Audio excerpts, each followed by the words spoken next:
Well, hey there everybody, welcome back to the channel. I'm Adam, thanks for hanging out with me again today. And today was something I wasn't expecting to get, mostly because I kind of didn't know it was out. So I got this Kyosho Sand Master 2.0. This caught me off guard. I don't know whether I'm just so focused on Tamiya stuff. I don't know. All of a sudden, David at Kai City RC had a review on it, and I'm like, where did that come from? I haven't heard anything about this. I haven't seen anything about this. So essentially what they've done is they've taken the Sandmaster styling and turned it into a very entry-level RC buggy. I've seen a couple reviews on there. There's some issues with it and there's some good qualities about it. So we'll kind of touch on a few of those. So when I saw David's review on this, I immediately went on to my hobby shop sites, both my local shop and everywhere else. They weren't there. So I went on eBay just to see, are these only in Japan? And no, Kyosho America has them in stock and they were selling them through eBay. So I got this for $139.99 shipped. So it cost me 140 bucks. So really hard to shake a stick at a 1/10 scale buggy that is 140 bucks. So ordered one. So it comes in two color choices. Basically you get predominantly yellow, and then this one has the blue and the red in it. Not a huge fan of yellow cars, even though you can kind of see a few behind me. So we opted to get this one, which is a good looking buggy. It's kind of a purple. It looks more of a blue on the box, but it is a purple and then a red with white, and then you got the yellow plastic cage. The plastic cage is thick, chunky, and flexible, so that should hold up well. It's very similar in styling to something Tamiya just released. Very similar. But this is a much higher quality kit than this one is. So I'll leave some links in the description to David's channel, to Joe vs. RC, as well as Brent from Adventure Time RC. They've all done reviews and runs on them as well. So I'm gonna link their channels down in the description. You can head over there and check them out as well. It has issues, but it has good features as well. So real quick, I'm going to run down kind of some of the goods and bads that I've seen with it, and then we'll head out and take it out for a run. So, goods. It's a great looking buggy. Plastic body panels, so no Lexan to get bent up, tweaked, and ripped off. Very nice. Con to that is all of the little gray spots are basically little push-in kind of rivety things that more or less hold the panels on. They're really not super strong. The roof, that's on pretty well. The front end seems to be pretty well. This, I can kind of just pull right off. The side panels had some loose ones when I got it. Now I'm sure I can address that by kind of flaring them out, squishing them, something like that. But you still have to make sure you can get them off in case you want to change something. Which brings me up to the second thing. This is suitable for nickel metal hydride packs as well as lipo, so this will do 2S lipo. The thing that caught me off guard was it's set to lipo from the factory. Now it says that on the side of the box, but so up here on the side of the box where they feature the speed control, so it's waterproof and compatible with both nickel metal hydride and lipo batteries. Lipo mode is set for safety reasons at the factory. Then down here, where it says required for operation and use, AA batteries for the controller, and batteries for chassis, 7.2 nickel metal hydride. I read that. I didn't even read this. I kind of glanced at it, all the stuff, and be like, hey, it's got oil field shocks, yada, yada, yada. So when you hook this up to a nickel metal hydride pack, it goes beep, beep, and nothing happens. Because it's set lipo in here, it's looking for the voltage of a 7.4 pack, not the nickel metal hydride 7.2, and evidently it wasn't responding. So you have to take off the roof, you have to take out the driver figure just to get to the ESC and move the jumper. Which, isn't bad. Like I said, my roof is a whole lot easier to get off than this is, so you actually have to get in there with a screwdriver and kind of pry right next to where those little pins come through and pop them loose. But then it's 2mm hex hardware on here. Take the driver figure off 2 screws. There's a ESC cover. You can take that off. You don't have to take that off. I took it off just to see everything in there. Has a really small receiver in there. The radio system is this little guy. And at first, I'm like, well, that is a very toy-sized radio. But I kind of like it. You know, my little short toe thumb still can't reach the wheel. But it actually has a really good feel. And, you know, when I'm looking at it, there's really no reason for it to be so, you know, it doesn't have to be this ginormous. You know, this doesn't have to be this ginormous. You know, this could be slimmed down a lot. They just make them this chunky. But this is very comfortable.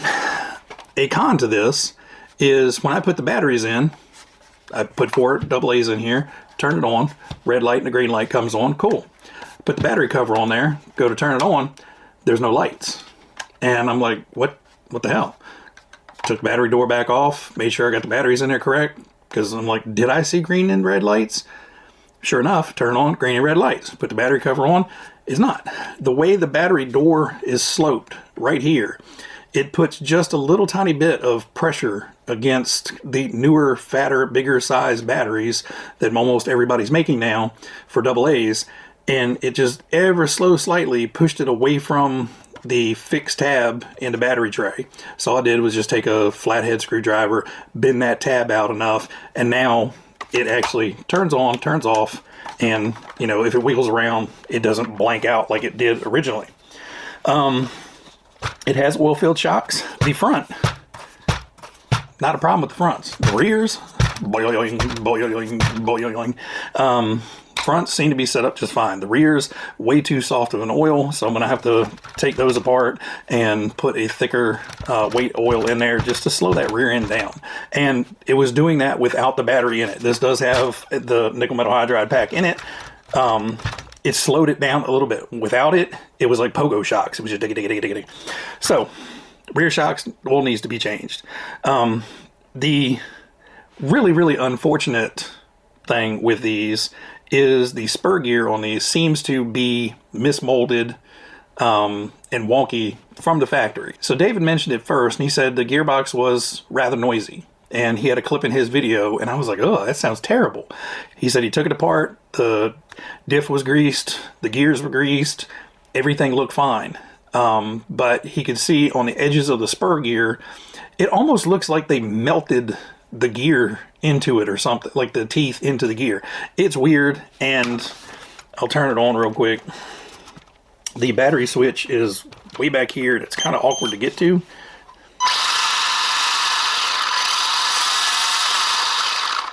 Ugh. It sounds like this thing has 1,000,000 miles on it already. So I'm going to run it as is. Once we get done running it, the gear is coming out. I'm going to file away any excess that I can see in there to try to quiet this up. I'm going to run it bone stock, the squishy shocks, the noisy gears, everything. The second issue with the rear end of this is it has a press-on plastic pinion. Come on, guys. That's fine if you're running, you know, a toy grade thumping another, but when you have a 540 power in here running lipo power, come on, a aluminum pinion. You know, I can go to Amazon right now and buy a 6-pack of aluminum pinions for less than $10. You know, it's retail price.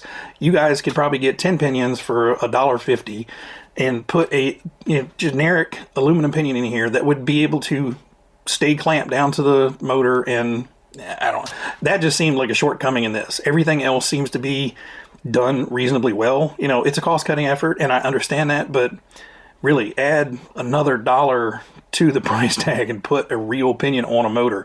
That one didn't make any sense to me. The other issue people have had is this little battery door contraption here. People have had an issue with getting it both open as it is, and then when you run, so it's hard to see. I'll try to take a picture of it. But basically you have 3 sets of little teeth that go backwards. And when you push the battery door down and back, this little thing comes and latches the door from going forward. So now you have those 3 teeth holding it up. The problem is, once you get dirt and grime and grit in here, getting this to slide forward, people have had issues with it. And then getting this to be able to pop up can be an issue once you get dirt and grit and grime in here. But the battery door is a cool idea. I understand why they did it.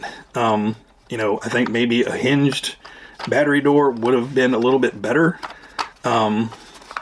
But not a designer, just a guy that buys RC cars. And those are the things that I've kind of seen that are either both good, both bad.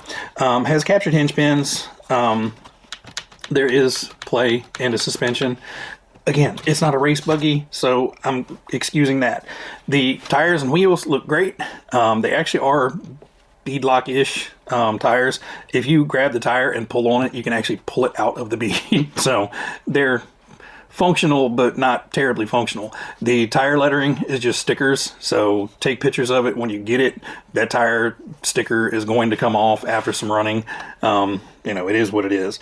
Again, it's not a $250 kit that you have to put your own electronics in and add all that other money up to where you're paying $250, $350 to build a kit. $140. I don't want to sound like I'm complaining. I'm just pointing out kind of pros and cons to you guys so you guys can make an informed decision. Is this something you want to add to your collection? I wanted to get it because, you know, it's a cool throwback to the Kyosho Sand Master. And again, $140. You know, that's the price of a little, you know, 1/18 scale crawler. So really, I think out of the gate, need to put some thicker oil in the rear shocks, work on those gears to try to quiet those up, and then put on a steel pinion, an aluminum pinion, something like that. You know, I've got a whole bucket. I've got a whole kit of pinions here from doing the speed runs and just buying random pinions. So I know I've got a 20-something tooth pinion that goes on here. It is a big honking pinion, but I know I've got at least one in there. And it looks like a 48 pitch, so shouldn't be too bad. Anyway, I'm going to shut up. We're going to take this thing out for a run and see how it does. I'll probably run around the track for a little bit and then take it out in the yard and run around, or vice versa. I'm not 100% sure. You'll find out here in a second.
All right, guys, I hope you enjoyed the, run footage of the car. Hopefully it ran well. Like I said, I am going to address the gears. I'm going to address the shocks and anything else that goes wrong while we're running it. But hopefully, fingers crossed, nothing goes wrong and it comes back in one piece. But for 140 bucks, I couldn't pass it up. It's a great looking buggy. I think with tweaking that gear in here and quieting that up and getting rid of that bounciness in the rear, should be a pretty fun little buggy and also look great on the shelf. So everybody out there, you guys be happy, be healthy, be safe, and I will catch you on the next one. See you guys.